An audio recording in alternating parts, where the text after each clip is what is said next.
동물과 사람의 차이가 분명히 있습니다만 가장 큰 차이는 바로 웃음입니다. 하나님의 형상으로 지음받은 인간에게 주신 특별한 선물이 바로 웃음입니다. 근데 아쉽게도 이 웃음이 사라지고 있습니다. 각박하고 힘든 인생 속에서 웃음을 잃어가고 있어요. 일부 때도 말씀드렸지만 제가 여기 앉아 있으면 우리 성도님 들어오는 얼굴을 보잖아요.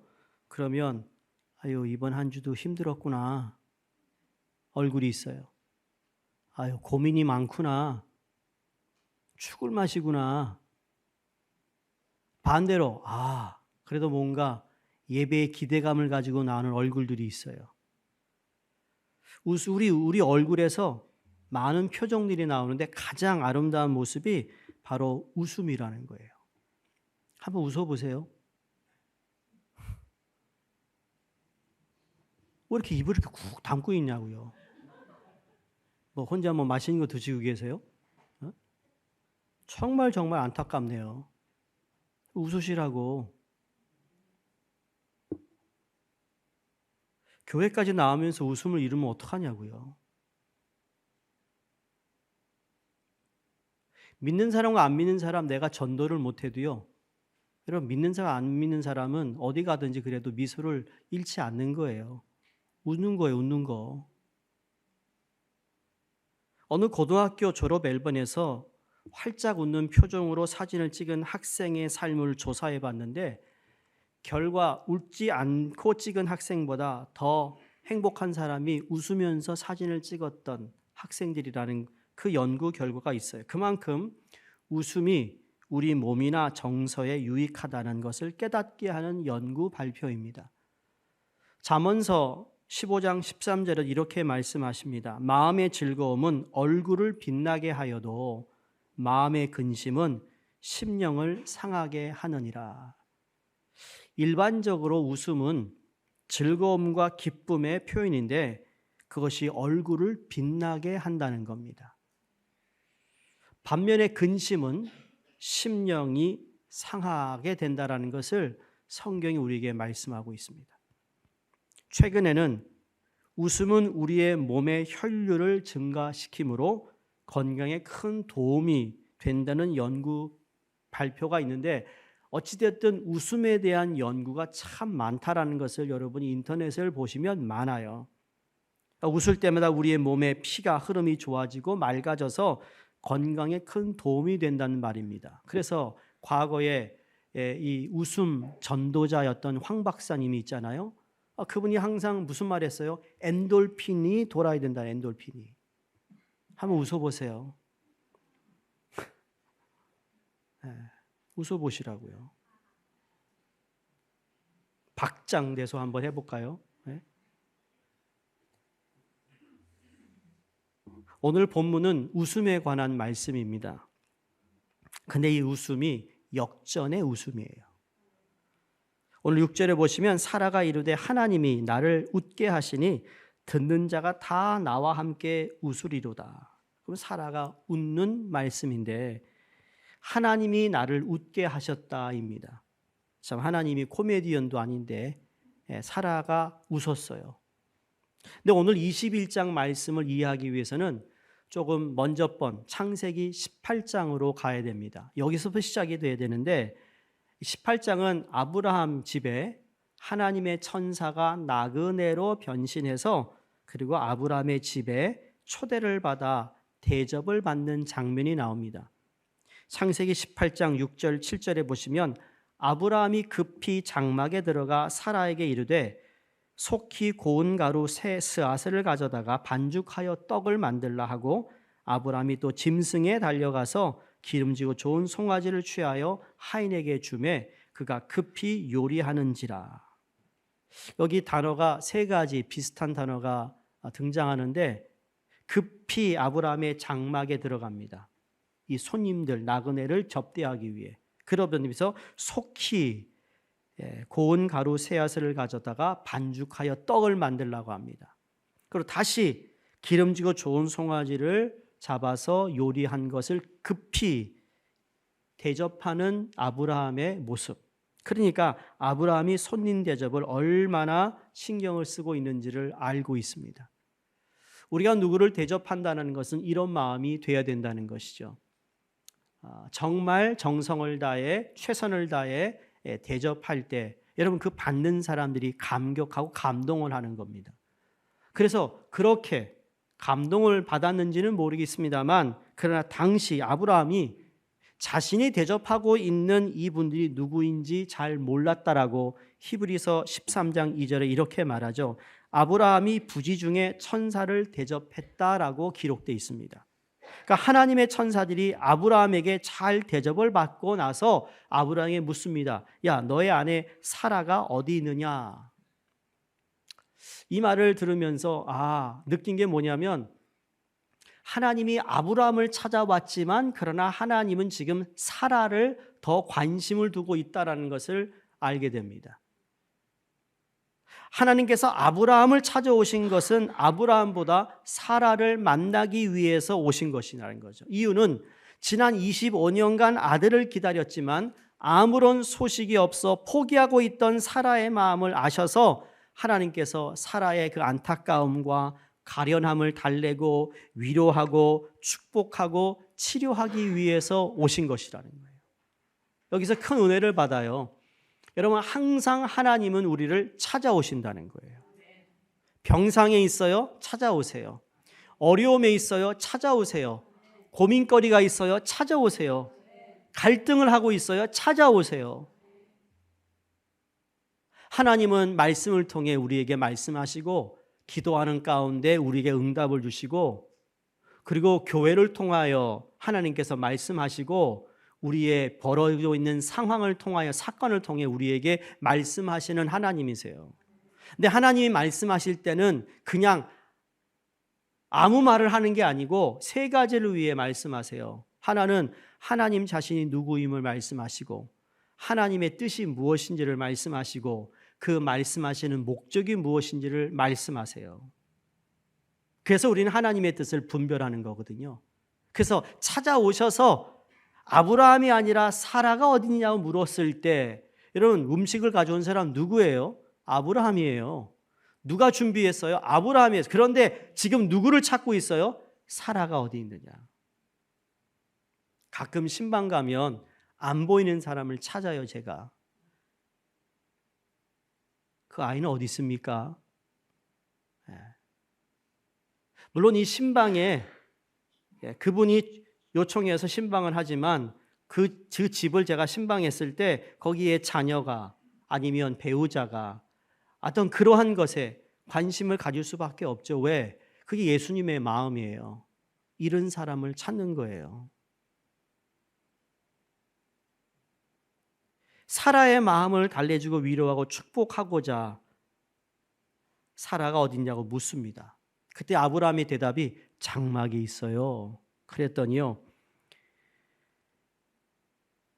하나님의 천사가 아브라함에게 말합니다. 내년 이맘때 너의 아내 사라에게 아들이 있겠다가 약속을 해줍니다. 그런데 이 사라 여자잖아요. 뒤에서 다 듣고 있었어. 문 밖에서 듣고 있었어요. 그 약속의 말씀을 듣고 있던 사라가 어때요? 웃었어요. 근데 그 웃음은 야 정말 내게 주시는구나 감동이나 감격이나 기쁨의 웃음이 아니었고요. 오히려 사라의 마음은 어처구니 없는 웃음이었을 겁니다. 하나님의 그 말씀에 냉소적이었습니다. 그 이유를 이렇게 설명합니다. 창세기 18장 11절 12절에 아브라함과 사라가 나이 많아 늙었고 사라의 경수는 끊어졌는지라 사라가 속으로 웃고 이르되 내가 노쇠하였고 내 주인도 늙었으니 내게 어찌 낙이 있으리요. 내가 노쇠했고 내 주인도 늙었는데 내가 무슨 낙이 있습니까? 라고 하며 웃었다라는 거예요. 자, 이 말을 볼 때 사라의 웃음은 정말 즐거운 웃음이 아니었다라는 것을 알 수 있지 않습니까? 이 웃음은 기가 막힐 때 웃는 웃음이에요. 여러분 우리도 그런 웃음 있을 때 있잖아요. 말도 안 되는 얘기할 때 말이야. 아이고 웃기고 있네. 그런 얘기합니다. 야 웃긴다 야. 그런 마음이 지금 사라의 마음인데 지금 하나님의 말씀을 들어도 사라에게 왜 이런 의심과 냉소적 웃음이 나올 수밖에 없었던가? 그건 다른 게 아닙니다. 여러분 우리 경험하잖아요. 지금 자기의 상황을 보고 자신의 형편을 보고 자기의 처지에 대한 가능성이 없음에 대한 다시 말해 절망감 때문이었습니다. 절망감. 사라가 속으로 웃고 이르되 내가 노쇠했고 내 주인도 늙었는데 내게 무슨 낙이 있으리요. 사라는 자신과 남편 아브라함의 늙음을 표현하는데 다른 단어를 사용합니다. 나는 늙었고 그는 늙었고 나는 노쇠했다. 단순히 늙었다는 얘기예요. 맞아요. 그런데 이 원어를 보니까 원어 히브리어는 발라라는 말을 썼어요. 이 발라라는 말의 뜻은 고갈되었다, 달아 없어졌다라는 얘기예요. 단지 나이가 들어서 나이 먹어서 늙은 게 아니라 나 고갈됐어. 지금 그냥 세월이 흐르면서 나이가 들어 늙기만 한 것이 아니라 내 안에 모든 에너지가 다 닳아버렸어. 없어졌어. 그래서 기쁨도 없고 힘도 없고 그리고 정열도 없고 희망도 없어. 다 고갈됐어 라는 의미예요. 그래서 사라는 내게 무슨 낙이 있으리요? 라고 답하고 있어요. 이 몸이 늙었는데 뭘 해요? 그런 게 아니라고요. 우리 어르신들. 고갈됐어. 다 닳아 없어졌어. 그래서 낙이 없어. 이 낙의 원어를 보니까 에드나라는 단어입니다. 에드나는 우리가 잘 아는 창세기 1장에 나오는 에덴입니다. 이 에드나라는 단어의 뜻은 기쁨입니다. 에덴 동사는 기쁨의 동산이거든요. 기쁨을 잃었다라는 거예요. 그러니까 얼마나 절망 가운데 있어요. 포기한 거예요. 노쇠한 자신, 다 닳아 없어진 자신의 생명력을 보면서 사라 그녀는 기쁨을 잃었습니다. 에덴을 잃었어요. 자기 처지에 대해 포기했기 때문에 하나님의 말씀을 들어도 기쁨이 없었어요. 아마 우리도 신앙생활을 하면서 이런 경험이 있었을 겁니다.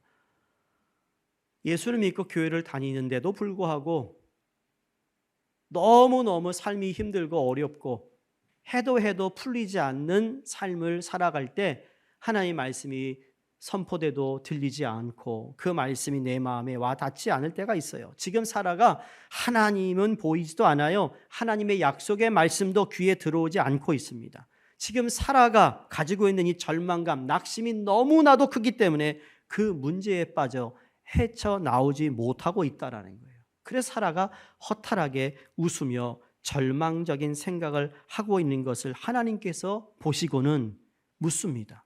너 왜 웃냐? 너 왜 웃어? 그러니까 사라가 나 안 웃었는데요. 또 그럽니다. 재밌어요. 하나님이 참 유머가 있으셔요. 18장 13절에 그럽니다. 여호와께서 아브라함에게 이르시되 나 사라가 왜 웃으며 이르기를 내가 늙었거늘 어떻게 아들을 낳으리요 하느냐. 너 왜 그런 생각을 하고 있느냐 묻습니다. 그러니까 15절에 사라가 이렇게 얘기해요. 두려워서 부인하여 이르기를 내가 웃지 아니하였나이다. 이르시되 아니다. 너 웃었다. 웃었다. 여러분 우리의 마음과 생각까지도 감찰하시는 하나님께서 사라의 마음속까지 다 들여다보고 계시는 이 사라가 안 했어요라고 부인하고 있지만 하나님께서 더 이상 그걸 따지지 않으세요. 오히려 그의 불신앙에도 불구하고 그에게 주신 약속을 이행하세요. 여러분 때는 우리가 믿음이 없어서 우리가 받을 것은 못 받는 것이 있지만 근데 하나님이요 이미 말씀하신 대로 내가 이것을 하겠다 하시면 하나님은 하시는 분이라는 거예요. 그걸 통해서라도 믿음을 주시려는 하나님의 섭리를 발견합니다. 꼭 믿음만 있어도 되는 건 아니에요. 그러나 믿음이 그러니까 그렇다고 해서 사라가 하나님을 절대 믿지 않았다는 얘기가 아니라 이 케이스에 관해서는 하나님이 그래 내가 보여줄게. 내가 그 일을 행할 테니까 기다려봐 하시는 하나님이에요. 참 신실하신 하나님이시죠. 근데 흥미있게도 창세기 17장에서도 하나님이 아브라함이 주신 말씀을 통해 웃었던 장면이 있어요. 그 아브라함의 웃음 역시 냉소적인 웃음이었습니다. 더 재미있는 건 창세기 17장 17절에 아브라함이 어떻게 웃었냐면요, 엎드려 웃으며 엎드려 웃었대요. 여러분, 엎드려 웃어본 적 있으세요? 바닥에 앉아서 밥을 먹다가 너무 웃겨가지고 으하하하, 예? 바닥을 치면서 웃는 웃음, 엎드려 웃어요. 아브라함도 하나님, 아유, 말씀은 고맙지만 그런 게 아니고요, 웃기다라는 거예요. 말도 안 되는 소리 하고 있다라는 거예요. 사랑하는 성도님들, 저와 여러분이 오늘날을 살아가는데 혹시 나도 모르게 웃음을 잃어버린 채 살아가고 계신 분이 이 자리에 계신가요? 예수를 믿고 교회도 다녀요. 나름대로 봉사도 하고 섬기기도 하는데 기쁨을 잃어 웃음 없는 삶을 살아가고 계시나요? 아니면 가정에서도 언제부터인가 이 웃음을 잃어버린 여러분이 모습을 발견하고 있지는 않습니까? 바라기는 하나님이 허락하신 웃음을 되찾는 역전이 있길 주의 이름으로 축원합니다. 근데 내가 생각을 바꾼다고 해서 되는 것도 아니고요. 기분 전환 위한 여행을 다녀온다고 해서 여러분 그것이 내게 주어지는 것도 아니요. 내가 좋아하는 물건을 사고 내가 뭔가를 구입하고 내가 뭔가 내 자신을 위해서 뭔가 좀 수고하고 돈을 쓰면 여러분 그건 잠시 웃을 수 있겠지만 하나님이 주시는 웃음은 차원이 다른 웃음이라는 거예요. 그렇다면 하나님이 주시는 웃음으로 어떻게 우리는 웃을 수 있을까? 그 웃음은 어떤 웃음일까? 첫 번째로 하나님이 주실 웃음은요, 하나님의 말씀을 통해 얻어지는 웃음이에요. 오늘 본문을 보시면 여호와께서 말씀하신 대로 행하셨다라는 것이 반복됩니다. 1절에 여호와께서 말씀하신 대로 사라를 돌보셨고, 여호와께서 말씀하신 대로 사라에게 행하셨고, 하나님이 말씀하신 시기가 되어 아들을 낳게 되었다고 말씀하며, 이 반복되는 문장이 말씀하신 대로입니다. 사랑하는 성도님들, 하나님이 말씀하신 대로 하나님의 뜻은 이루어지고 있다는 것을 믿으십니까? 2024년 정치며 사회며 경제며 나라의 어떤 모든 일들이 어떻게 풀어질지 다 예측하고 그거에 대해서 일하는 공무원들도 많지만, 그러나 그럼에도 불구하고 하나님이 하신 말씀이 올해에도 이루어질 수 있다는 걸 우리는 믿어야 된다는 겁니다. 그래서 여호와께서 말씀하신 대로 사라를 돌보셨어요. 여호와께서 말씀하신 대로 행하셨어요. 그런데 이 돌보셨다는 의미가 찾아오셨다는 의미예요. 찾아오신 거예요. 늘 주님은 우리를 찾아오신다니까요. 여러분, 웃음을 잃었다면 주님이 찾아오시기를 원해요. 찾아오셔서 여러분의 웃음을 회복시켜 주기를 원하신다고요. 아유, 저 사람이 말이에요, 이렇게 하면 내가 웃겠는데. 아니요, 그게 아니에요. 그 사람이 웃기는 게 아니라니까요. 나중에 보세요. 그 사람이 아니에요. 왜 그 사람한테 웃음을 얻으려고 해요? 코미디언인가?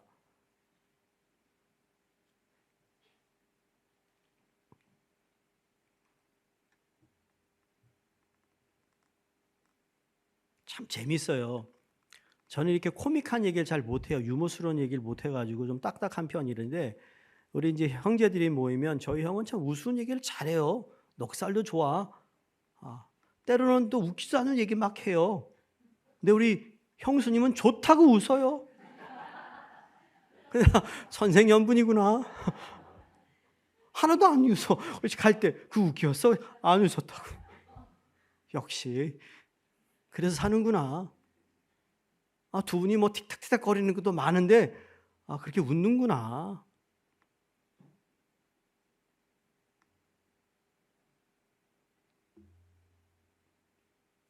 찾아오셨다. 사라의 몸은 이미 늙어서 정상적으로 아이를 낳을 수 없어요. 그러나 하나님은 사라를 찾아오셔서 말씀하신 대로 일을 행하셨어요. 이미 죽은 것이나 마찬가지였던 그의 몸에 변화를 주셔서 그로 하여금 잉태하여 아이를 낳게 하신 겁니다. 이게 말씀이 가능케 한 겁니다. 말씀은 가능합니다.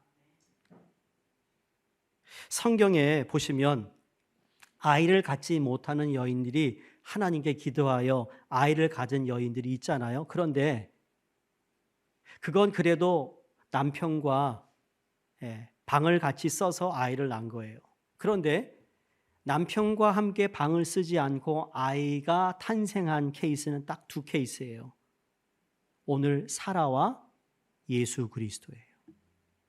이 두 사건은 말씀을 통해 태어난 사건이에요. 말씀을 통해. 근데 이 두 개가 다 어떤 거 동통점이냐면 하나님이 찾아오셨어요. 마리아에게도 천사가 찾아오셨어요. 그렇게 말씀하셨고 그리고 처녀가 아이를 낳아 잉태 아이를 낳는데 예수 그리스도이신 것이죠. 그래서 말씀이 성육신된 예수님이 성육신하여 이 땅에 오셔서 사라가 낳은 아이는 예수 그리스도를 예표하고 있고 말씀이 성육신하신 예수님은 아프고 병든 자들을 찾아가서 예수님이 그들에게 웃음을 다시 회복해 주시는 놀라운 축복을 허락하시는 거예요. 여러분 아픈 자, 병자들에게 고쳐주셔서 내 믿음이 너를 구원했다 하실 때마다 그들에게 기쁨이 솟아넘쳤어요. 너의 배에서 상생수가 솟아난다고 말씀하셨어요. 그게 주님이 우리를 찾아오셔서 하시는 일이라는 거죠. 원래 하나님이 우리에게 주시고자 하는 것은 부귀영화, 건강, 재물이 아니에요. 하나님께서 우리에게 주시고자 하는 딱 하나예요. 그분의 아들 예수 그리스도예요. 예수 그리스도를 주심으로 우리의 모든 죄와 허물을 바꾸어 놓으신 거라는 거예요. 그래서 예수 그리스도가 임하면 우리가 죽음에서 부활하여 생명에 이르게 된다고 했고 우리의 낙심과 절망 속에 하나님 우리의 소망을 주시는 것이고 예수님이 오시면 병든 자를 치료하시고 아픈 자도 회복하시는 놀라운 은혜가 우리에게 주어지는 거예요. 바꾸시는 거예요.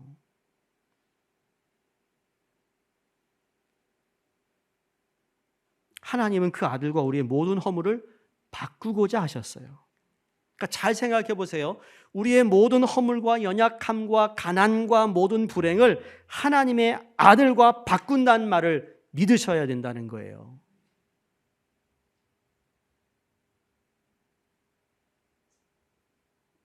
사람에게 가장 중요한 것은 이 고장난 부분을 치료하는 것이거든요. 죄로 인해서 다 고장났거든요. 예수님으로 말미암아 고장난 것을 다 회복시켜 놓으시는 이게 하나님의 형상을 회복하는 거거든요. 세상의 것으로 치료받을 수 있는 것이 아니라는 거죠.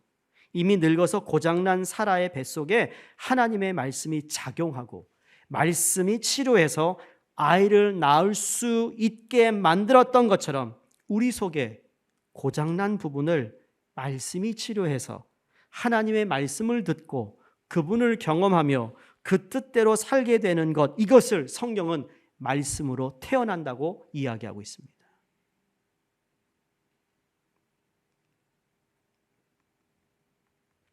그래서 하나님께서 예수 그리스도를 이 땅에 보내신 것이고 우리 안에 있는 그 고장난 부분을 고치기 위함입니다. 하나님의 말씀의 능력으로 이 고장난 부분을 고치셔서 하나님의 존재를 느낍니다. 하나님의 말씀이 들립니다. 그리고 그 말씀대로 살 능력을 주시는 예수 그리스도의 말씀으로 역전하는 삶이 되는 것이에요. 여호수아 1장 8절 우리가 암송한 말씀 배경을 아시잖아요. 떨리는 마음으로 두려운 마음으로 모세의 리더십을 이어받아 여호수아가 그 많은 이스라엘 백성 이제는 요단강을 건너야 되는 그 사건 앞에 얼마나 떨렸을까. 모세가 그렇게 광야 40년을 잘 인도했던 것처럼 자신도 맡겨진 이 백성들을 잘 인도해야 할 책임이 있는데 여러분 하나님은 그에게 어떤 전략이나 어떤 다른 방법론을 말씀하지 않았어요. 하나님은 항상 같은 동일하게 하나님의 사람들에게 말씀하셨어요. 그게 뭐예요? 오늘 우리가 외운 이 율법책을 너희 입에서 떠나게 하지 말며 주야로 그것을 묵상하여 그다음 뭐예요? 그 안에 기록된 대로 다 지켜 행하라. 그게 상반부예요. 하반절은요, 그냥 따라오는 거예요. 그리하면 누가 그렇게 하신다고요? 하나님이 내 길을 평탄케 하고 너를 형통하게 한다. 이게 역전인 거예요. 지금은 평탄을 생각할 수가 없어. 평탄? 무슨 평탄? 아직도 지금 가나안 땅에 들어가지 못했는데, 들어가서 전쟁 치러야 되는데 무슨 형통을 말씀하시나요? 근데 그 형통이 하나님의 말씀을 의지하여 그것을 주신다는 약속을 하고 있는 거잖아요. 그러니 여러분, 우리가 하나님의 말씀 때문에 역전하는 삶이 된다는 것을 믿어야 된다는 겁니다. 아모스 선지자가 이 시대를 이렇게 예언합니다. 아모스서 8장 11절에 주 여호와의 말씀이니라. 보라, 날이 이를지라. 내가 기근을 땅에 보내리니 양식이 없어 주림이 아니요 물이 없어 가람이 아니요 여호와의 말씀을 듣지 못한 기갈이라. 하나님의 말씀이 없기 때문에 지금 이러한 일이 벌어지고 있다는 거죠. 하나님의 말씀을 믿음으로 듣지 못하는 우리의 영적 공간에는 언제나 비웃음과 조롱만이 난무합니다. 하나님 주신 말씀을 우리에게 주시는데도 우리는 비웃는, 아이고 그게 됩니까? 라고는 생각을 가지고 있다는 거죠. 그런 마음이 있는 한 여러분, 역전의 웃음은 우리에게 주어지지 못합니다. 그러나 그 말씀을 믿음으로 말미암아 그 말씀의 능력을 의지하여 역전은 우리를 웃게 하시는 줄로 믿습니다. 두 번째, 하나님이 주실 웃음은 우리 소원의 만족함을 얻었기에 웃는 웃음입니다. 사라가 웃었던 웃음을 보시면 참 이제는 사라가 비웃었던 웃음에서 만족의 웃음으로 바뀐 것을 우리가 발견합니다. 하나님은 사라의 지난 25년간의 아픔을 다 아셨어요. 그녀가 눈물을 흘리며 하나님께 드렸던 모든 기도를 다 듣고 계셨어요. 기억하셨다니까요. 여러분, 기억하니까 찾아오는 거예요. 하나님 말씀을 기억하면 내가 하나님 말씀 앞에 갈 수 있는 것처럼 말이죠. 하나님 말씀이 기억이 안 되니까 그 말씀이 있는지도 모르고 하나님을 찾지 못하고 하나님 내 옆에 와 계심에도 불구하고 그걸 내가 느끼지 못하는 거예요. 기억해야 돼요. 그래서 구약에 보면 이스라엘 백성들에게 기억하라. 뭘 기억하라? 아브라함의 하나님, 이삭의 하나님, 야곱의 하나님. 그러면서 어디까지 가죠? 애굽에서 누가 너희를 구했으며 광야에서 누가 너를 먹고 마시게 했으며 누가 너희를 가나안 땅에, 약속의 땅에 들어가게 하신지를 기억하라.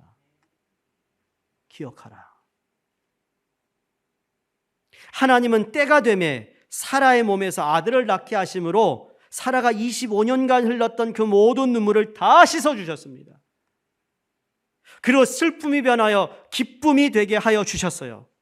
여러분, 우리에게 누구에게나 아브라함의 가정처럼 사라처럼 하나님만 아시는 우리들의 인생의 문제들이 있다고 생각합니다. 여러분, 여러분이 누구에게 말 못하는 여러분의 문제점이 다 있어요. 가정마다 있어요. 안 그렇습니까? 다 있어요. 없나 보네, 여러분은. 다행입니다. 그래서 늘 건강만 위해 기도하는구나.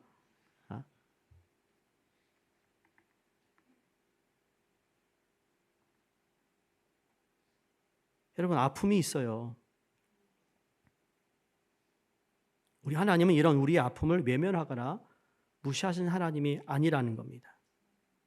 우리의 실제적인 아픔들을 다 아시고 그 아픔의 문제를 하나님의 방법으로 해결해 주신다는 거예요. 그래서 하나님이 말씀하신 시기가 되어. 참 중요한 거예요. 여러분, 그게 그 시간이 될 때까지는 참아야 된다는 거예요. 그 만족함을 누리기 위해서는 내가 하나님의 때가 내 스스로 하나님의 때라고 성급하게 결단 내리고 여러분 움직이는 것이 아니라 기다릴 줄 아는 거예요. 그래야 만족함의 웃음을 우리가 경험하는 거죠. 우리의 인생의 운명과 슬픔이 변하여 큰 기쁨이 되게 하심을 믿으시기 바랍니다. 그러기 위해서는 우리 모두는 각자 지닌 내면의 슬픔과 아픔을 들고 그 문제의 해결을 약속하는 약속의 말씀을 붙들어 하나님 앞에 나아갈 수 있어야 됩니다. 다시 말씀드린 하나님의 말씀은 하나님의 때에 하나님의 방법으로 반드시 성취됩니다. 세상이 빼앗을 수 없는 하늘의 기쁨과 행복한 웃음은 그 말씀이 성취되는 자리에서 주어지는 하나님의 선물입니다. 그래서 하나님이 주실 웃음은 이 소원의 만족함을 여러분 우리가 얻어 역전의 웃음을 가질 수 있길 주의 이름으로 축원드립니다. 마지막 세 번째로 하나님이 주실 웃음은 기쁨의 신앙 고백으로 웃는 웃음입니다. 제가 일부러 이게 한국말이 맞나 모르겠지만 기쁨의 신앙 고백이에요. 사라의 웃음을 이렇게 비교해 보면 말이죠. 18장에 등장하는 사라의 웃음과 오늘 읽은 21장에 등장하는 사라의 웃음은 명확하게 차이가 있습니다. 18장에서 아들을 낳을 것이다 라고 했던 그 하나님의 말씀을 엿들었던 사라의 웃음은 아까 말씀드린 대로 비웃음이었어요. 불신이 있었어요. 어처구니 없는 웃음이라고 말씀드렸잖아요. 그런데 그걸 사하크라는 단어를 사용하여 어처구니, 불신, 조롱하다라는 의미의 웃음이에요. 근데 21장에 들어와서는 사라의 웃음이 다른 웃음으로 이 웃음을 다른 단어를 사용하고 있는데 그 단어가 체호크라는 단어입니다. 사라가 이르되 하나님이 나를 웃게 하시니 여기에 체호크라는 단어는 감사와 기쁨과 감격의 웃음입니다. 그러니까 18장에서는 비웃었어요. 불신이었는데 21장에 들어와서는 기쁨과 감격과 감사의 웃음으로 변했다라는 거죠. 역전된 거예요, 여러분. 그러면 사라가 그 18장에서 21장까지 오면서 말이죠. 보탁스도 맞고 건강 음식 먹고 트레드밀에서 뛰어가지고 몇 년 뛰어가지고 건강이 좋아져가지고 그 다음에 아이를 낳은 게 아니라는 거예요.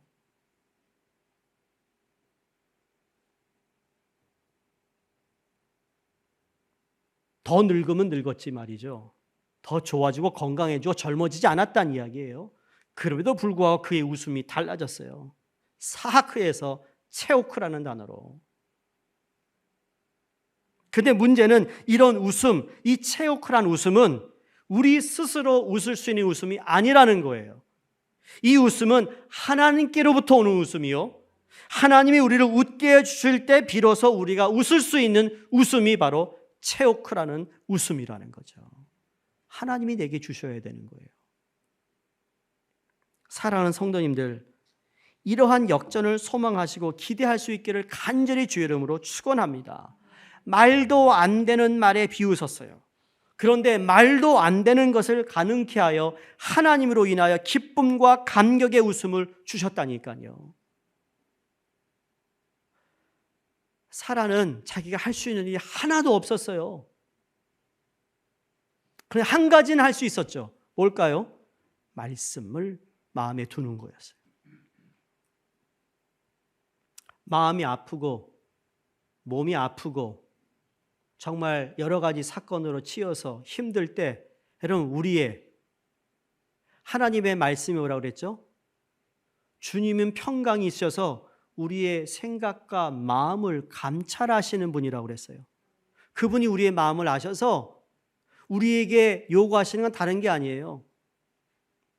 내가 너와 함께 하고 있다라는 그 말씀을 내가 붙잡든지 아니면 네가 이 율법책을 내 입에서 떠나지 않게 하면 주야로 묵상하고 이 말씀을 다 지켜 행할 수만 있다면 야, 그 다음은 내가 할게 라는 거죠.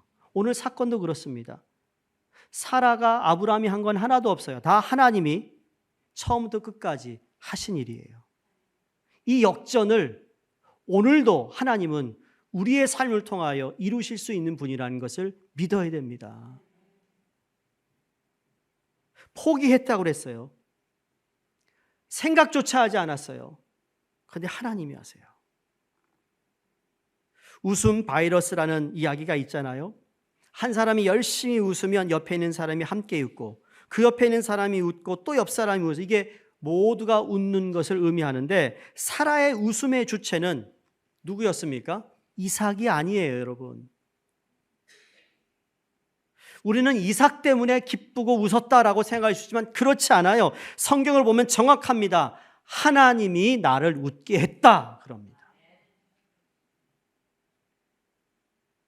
여러분, 기도하는 제목이 있습니다. 아파 누워있는 가족을 위해 기도하는 분들이 있을 것입니다. 회복을 위해 기도합니다. 회복시켜 주시는 것 때문에 기뻐하는 게 아니고요, 회복해 하신 하나님 때문에 기뻐해야 된다는 겁니다. 내게 주는 응답 때문에 하나님 감사합니다가 아니고요, 그걸 응답하게 하신 하나님을 감사하는 거예요. 그거 아닌가요, 여러분? 이게 만약에 이게 핀트가 달라지면 아무것도 아닌 것 같지만 이건 큰 차이를 두고 있어요. 여러분이 열심히 일해 정말 주님께서 내게 복을 주셔서 내가 이런 걸 누렸습니다, 감사합니다, 기뻐요가 아니고요, 이걸 허락하신 하나님께 기뻐하는 거예요. 그분 때문에.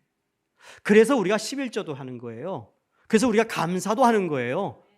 그래서 우리가 전도와 선교, 하나님이 이러한 분임을 온 열방에 알리기를 원함이, 그래서 복음 전도를 위해서 우리가 하나님의 일을 하는 거 아니겠어요? 그래서 하는 거예요. 왜? 모든 것이 하나님께로부터 왔으니까. 이삭이 나로 하여금 웃게 했다라고 성경이 기록되어 있지 않습니다. 하나님이 나를 웃게 했습니다. 그러니까 하나님이 아닌 다른 것을 통해 웃음을 여러분이 받고 있다면 그것이 여러분의 우상인 거예요. 그 우상이 있는 한 절대로 역전의 웃음은 우리에게 주어지지 않습니다. 그리고 오늘 본문의 마지막이 웃음을 듣는 모든 자가 함께 웃게 될 것이라고 고백하고 있습니다. 나만의 혼자의 기쁨이 웃음이 아닌 것이죠. 이거를 통하여 역사하시는 하나님을 보게 될 모든 사람들이 기뻐할 것이다. 이게 신약에 와서는 예수 그리스도의 탄생과 그분의 고난과 죽음과 부활을 통하여 정말 그 예수 그리스도를 통하여 우리의 삶을 바꾸시고 우리의 고장난 것을 다 고치시는 예수 그리스도로 말미암아 우리의 삶이 기쁘고 그분을 통한 웃음이 우리에게 주어진다는 사실을 꼭 믿을 수 있기를 바랍니다. 축복이 우리를 웃게 해서는 안 됩니다. 축복이 아니라 하나님이 우리를 웃게 하는 것, 이것이 우리에게 중요하다는 사실을 깨달으시면서 저는 그래서 사라의 고백이 멋진 신앙 고백이라고 생각하는 거예요. 이런 고백을 할 수 있어야 된다는 거죠. 예수님의 어머니 마리아도 예수님을 임신하고 나서 예수님이 태어나고 그러면서 무슨 얘기했죠? 한 장에 걸쳐서 하나님께 기쁨에, 감사에, 감격에 기도와 찬양을 올린 것을 봅니다. 똑같은 거예요. 사라는 그 내용이 빠졌지만 그러나 사라에게도 똑같이 하나님 나에게 이러한 은혜를 베풀어 주셨네요. 기쁩니다. 웃고 있습니다. 비웃었고 어처구니 없는 말로 웃었지만 역절하시는 하나님으로 말미암아 하나님께서 나를 웃게 하셨다. 돈이, 명예가, 세상적인 즐거움이 나를 웃게 하는 것이 아니라 하나님이 주신 기쁨의 선물이 나를 웃게 하는 것이 아니라 하나님이 나를 웃게 했다는 확실한 고백이 우리에게 주어지기를 주 이름으로 축원합니다. 그래서 여러분, 하나님이 주시는 웃음의 역전이 우리 삶 가운데 이 한 해에 가득하기를 주 이름으로 축복합니다. 기도하겠습니다.